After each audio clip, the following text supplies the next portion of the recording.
ए रतन भैया एगो बेचारा के बियाह हो गई, मरद सीधा साधा रहे। अब घर में का कहे मेहरारू के बात सुनकर रहे। काहे शंभू बाबा खानी रहे। शंभू बाबा थोड़ सोच ना, शंभू बाबा बहुत सीधा आदमी। एकदम एकदम हाँ, कितना सीधा। बहुत जिलेबी ले सोच हाँ ना, जिलेबियों से सीधा। हाँ तब तू कौना ब्रांड फार्म के आदमी हो भाई। हाँ, ये मिर्ती खानी। बैल कोलू हम बैल कोलू हाँ खोलू। हाँ तब एगो देवर भौजैया के रहन देखलस त कहलस कि का हो निशा, का हो तार दिशा खराब बा। अभी तक कितने लोगों को पीसा। चक्की में चक्की में बिजली सिंझली बिजली बिजली। हाँ ना ही ऐसा बात नहीं है। तू कम खत्म नहीं खो। लइकवा अपना भौजैया के रहन देख के का कहता पवन बाबा, अरे कि चढ़ते फागुन त भैया के गवना भई, उकर भीतरी से बहरी बिछवना भई। त चढ़ते फागुन त भैया के गवना भइल, उकर बहरी से भीतरी बिछवना भइल। भौजी नहीं हर के लागेली बेहाया, पिचकारी खोजे नया नया।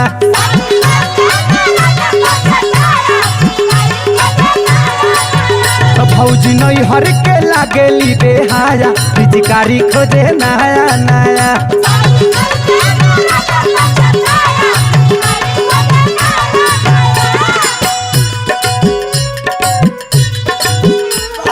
घोटोर घोटोर घोटा घोटा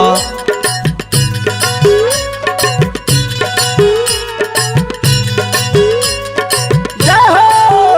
ए मुरली भैया हाय देखा, ए मनोज ए रात हाय देखा, बाबू मनु हो, ए मुखिया और हम तो छोड़ी सोनी सुमन आ रहा है कि चांदनी बढ़िया देखा। ए दीदिया संतोष भैया, ए संतोष भाई, ए आते लइकवा कहता घर भक पिसल बाड़ी पीसे जैसे मैदा, सीधा मरद के उठाए चाहे फायदा।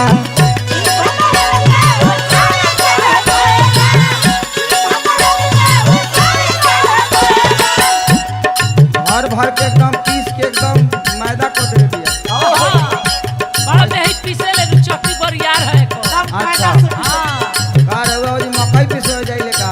ना पुअरा मकई और में ही पीसे ले खाड़ा चक्की नहीं है। हाँ ना, घर भक पिसल बिया पीसाला जैसे मैदा, सीधा मरद के उठावल चाहे फायदा।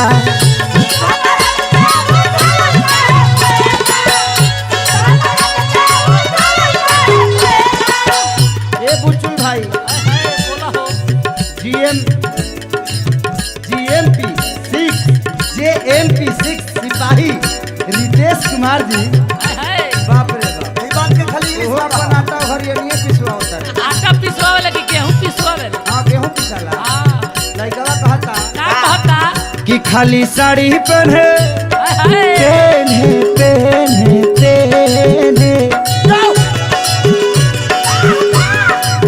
तो खाली साड़ी पहने पहने ना साया, पिचकारी खोजे नया नया।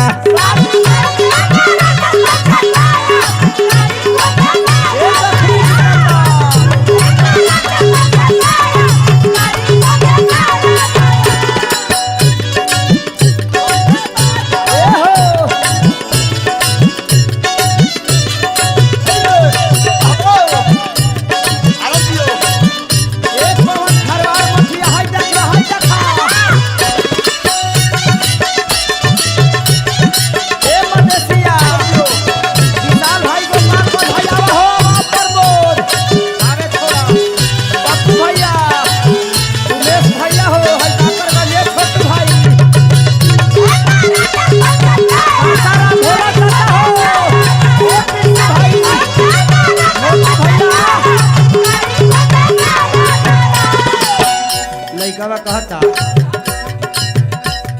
कि सुना सुनाओ। एकरा से एगो हम ही परेशान नहीं, हाँ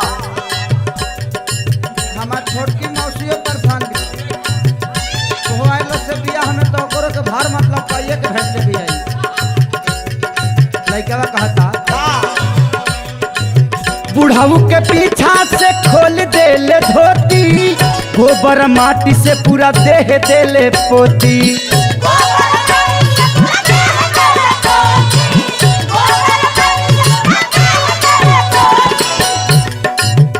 ससुर भसुर लगानो चाहे चाहे फिचकारी डाल देतिया धोती में।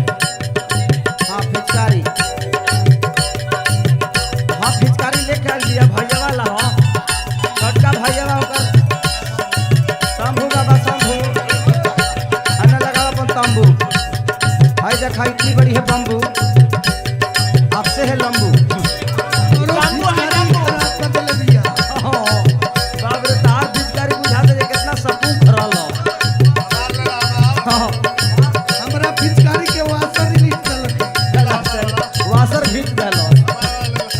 ले ला अंजनी भी वाला ले ला तहार ताज तक सपोर्टे से काम चलता।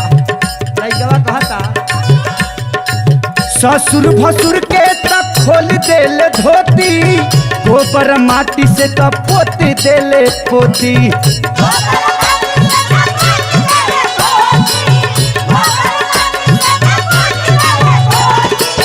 तो कहा सब बेटा बेटा बेटा बेटा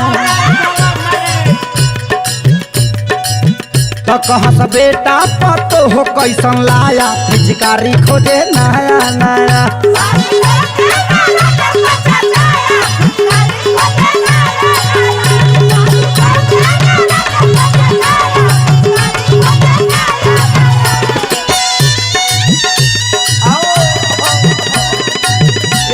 भैया भाई हो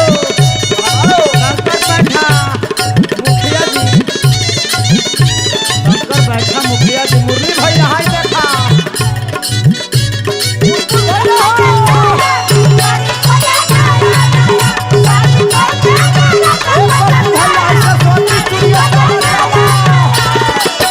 ए नेहा तहर कहाँ बैठे हा काहे लगल बड़ी समय है। हाँ ठीक है के हाँ लइका कहता होली के चढ़ल बाइन कप खुमारी, फायदा उठावल चाहे पवन खेसारी।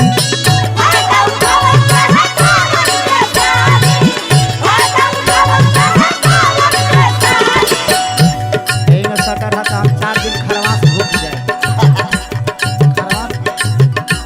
हटके हटके ए बाबा बाबा बाबो गोल घर में ढेर रहले। होली में बैगन तुरंत नहीं बचका बनवावे खातिर बैगन तुरंत नहीं। अच्छा बैगन तुरंत रहो तो बैगन है जामुन का गाछ पर कहाँ से बैगन होने से खाओ। और रामानिया भाई बैगन के ढेर खेती कैले बड़े, लेकिन इकर बैगन मुस्मात हो गई बा। रउआ गलत जगह ट्राई मारा तनी बाबा गोल घर में ढेर रही ले। हाँ कहियो चिड़िया घर से भेंट हो जाए तो आदमी बन जीवो। होली के चढ़ल बाइन टप खुमारी, फायदा उठावल चाहे पवन खेसारी।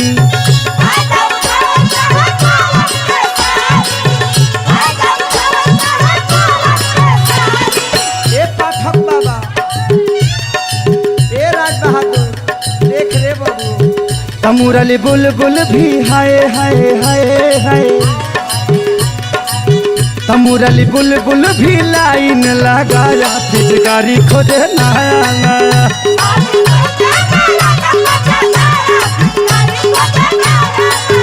तमुरली बुलबुल भी लाइन लगाया, पिचकारी खोजे नया नया।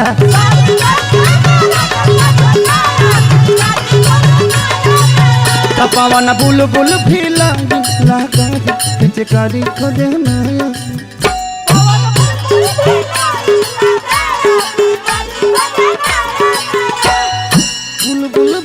लाइन लगा जा पिचकारी खुद नया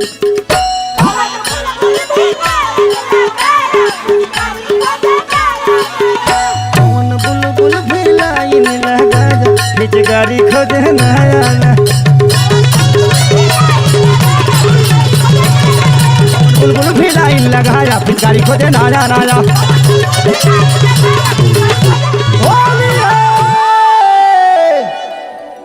बाबा पिचकारी हो बिहाल हो के कुंवारी हो कुंवारी हो